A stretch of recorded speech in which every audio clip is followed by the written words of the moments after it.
Hello and welcome to the first FireFalling with Style video. My name is Aldinus and I'll be your guide through these tutorial videos.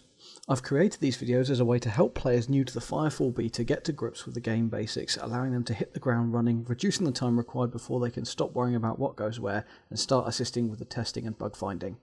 If you're viewing this video, the chances are you already know a little bit about Firefall, so I won't bore you by going into details. However, if you don't know about Firefall yet and are interested, I highly recommend visiting the Firefall website and having a read. The link is below in the comments. With that out of the way, let's get down to the basics, starting with the most important part first, the heads-up display, or HUD. The HUD shows you various different bits of information, but if you don't know what you're looking at, it can be a bit overwhelming to start with. So here's a breakdown of what's what. Along the bottom of the screen in the centre is your health, ability and ammo indicators. Health, as you would expect, decreases when you take damage or get hit and can be replaced by either picking up health kits, being healed by a medic or standing near an engineer repair station. To the right of the health readout is your utility bar, or action bar. At current I only have one skill assigned to this bar, which is the crater ability. The little number 1 next to the icon represents the button that is currently bound to that skill. As you level up and unlock more battle frames and more modules, you'll find that you have more of these icons appear along the bottom. To the right of the action bar is your ammo count. Your primary weapon will always display current ammo, then a slash, then your total ammo. Your secondary weapon is a bit different. Some secondary weapons have infinite ammo and therefore will show the current clip divided by and then an infinite symbol. Some don't though, they actually have a separate ammo stock, so in those cases you'll see exactly the same as you would with your primary weapon. The current clip, then a slash, and then the amount that's currently held in reserve. Ammo can be replenished by either by engineer repair stations or by picking up the yellow ammo power-ups that some enemies drop. Directly above these items is the tutorial tips window. This window appears briefly during your first few missions to advise you of certain controls such as moving, jumping, shooting and flying. Tutorial tips can be turned off in the main menu though. Down in the bottom left hand corner of your screen is the radar, which shows you nearby friendly players, NPC vendors, and in combat situations you'll also see red dots representing enemy units. Just above the radar is the chat window. This can be activated by pressing the enter key on your keyboard. When using the chat system you default to zone-wide chat. This communicates with everybody in your current world instance. There are several other chat channels that you can use as well. These are local, which is accessed by typing /L. It broadcasts what you say to other players only within a small radius of your character.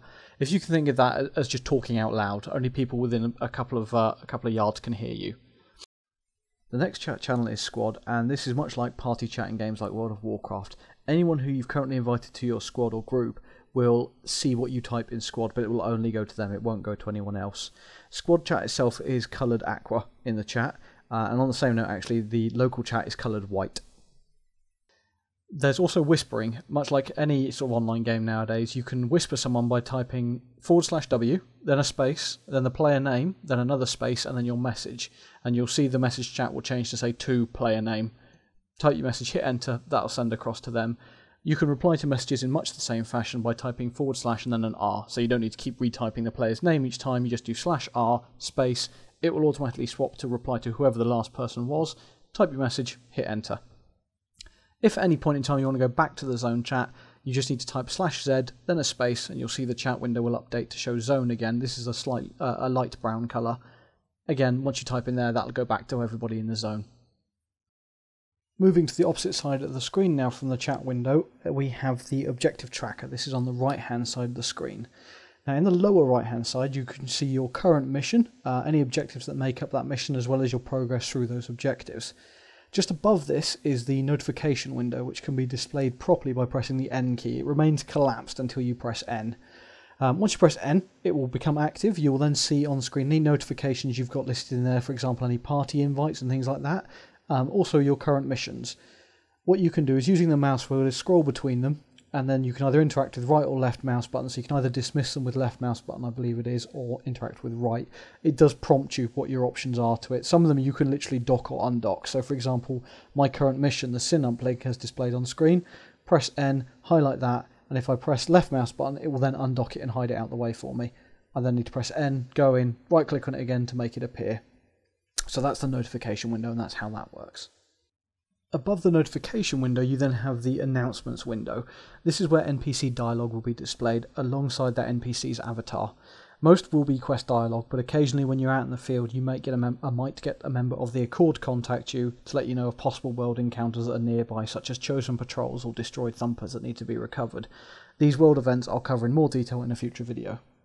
In the opposite corner from the announcement window is your player information pane. This is pretty small and pretty straightforward. It consists of your level, the battle frame you're using represented by an icon. This icon will compare to what you see when you go to pick the battle frame from the swap out terminals. It's pretty straightforward. For example, a medical cross is the medic, a shield is the dreadnought, an explosion is the assault class. Again, they're very simple to get the hang of and understand.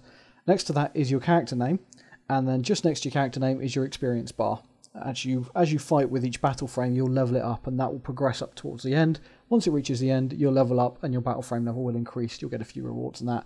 Again, I'll cover leveling up a bit later on in this video. I'm going to change to a slightly later screenshot for this next part. This is to demonstrate the HUD, first of all the ARC HUD I should say. This shows both your health and energy in an easy on-screen readout. Your health bar, the left one, if it's entirely blue means you're at full health. If it's entirely red, you're at no health and probably dead. The other one on the right hand side, the yellow bar, is your energy bar. This is depleted by, at the moment, using your rocket boots is all I've seen it for. I believe the medigun, some of the medigun effects also drain it, and some other effects and abilities also drain it. It slowly recharges over time, and the recharge rate can be improved by changing your battle frame and upgrading your battle frame. Last but by no means least is the squad window, and this consists of your squad's battle frame type, their level, and their name. It also displays their health bar just underneath it as well, so if you're playing a medic class you can see the state of everybody if you need to run around to someone in particular. Squad members appear on your radar as well. They appear as a green colour as opposed to the standard blue colour for friendly players. Squad members actually appear as a green colour. I'll demonstrate the squad members and how they appear on the radar again in a bit later in the video when I cover grouping and everything else. Anyway, with the UI now out of the way, the next section we'll move on to is movement. The controls in Firefall are thankfully pretty straightforward. Your standard movement is controlled by using the W, A, S and D keys. As you can see, that's strafe left, right, forward and back. Jump is controlled by the spacebar. Pressing and holding the spacebar will trigger your rocket boots, allowing you to fly. Weapon controls are equally simple. Left mouse button is your primary fire, right mouse button is your alternate fire, Q swaps between weapons and R is reload.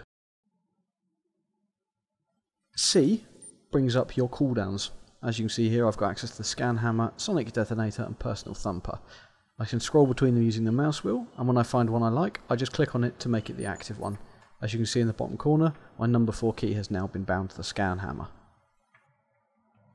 There is an additional menu, or there are a few additional menus I should say. O brings up your social menu and allows you to control your friends list, and the tilde key brings up the main navigation menu. You can navigate between this by using left mouse button to click on something or right mouse button to navigate back. For example, I can go to social, come out of social, versus brings up the player versus player menu. These keys can all be rebound in the main menu by going to options key bindings. Like so. As you can see here, I can rebind movement, combat, social, interface and vehicle controls. There are no vehicles in the game at the moment, so those controls are irrelevant.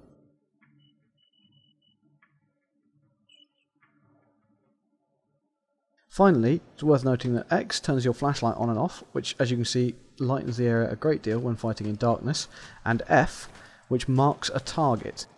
Now, in my later videos I don't mention marking a target because they were actually recorded after I recorded this section. The F key can be used to help designate targets for the turret. Anything marked shows up on the radar and will show up for anyone who's in your party as well. Unfortunately there's no enemies around here to demonstrate, but once it's marked your turret will also focus on it. It will aim for marked targets. Its own auto-detect is a bit naff, but if you detect it for it, it'll quite happily turn around and shoot it for you. So now you understand movement, that leads us on to the final part of this brief introduction, which is grouping and teaming up with a squad.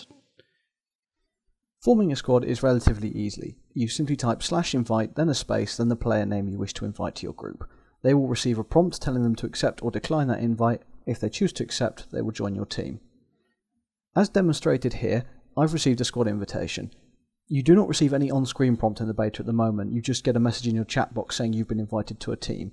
To join the team, type /accept. If you don't wish to join the team, you can instead type /decline and they will be informed that you've declined to join the group. As you can now see down the side, I've got 4 indicators for each member of the party. Next to each indicator is their ID for their battle frame that they're currently using, the level of the battle frame on top of that, and then to the side of it is their health bar. As you can see, when someone goes down, their health bar drains completely, which is a signal for someone to come over and revive them.